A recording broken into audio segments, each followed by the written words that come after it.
Биыл Хименка көшесі бойындағы жол ретке келтірілмекші. Мұндағы жұмыстармен Дорожник ашық аспан серіктестігі айналысып келеді. Жаңа жиектастар да қойылып жатыр. Оның аумағы 9000 шаршы метрді қамтиды.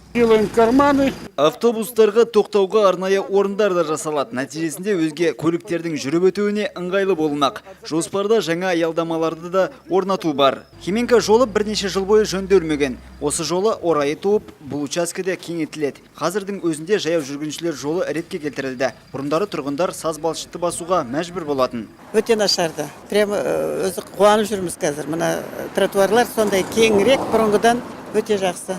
Осылай жасалына берсе, қаланың көшелері таза, мәдениетті болар еді. Можно ходить спокойно, не боясь, что в грязь залезем, обувь поломаем. Мердігер компания өкілдерінің сөзінше, жаңа асфальт пен жаяу жүргіншілер жолы біразға шыдас береді. Жұмыстардың аумағы шамамен 1 шақырымды құрап отыр.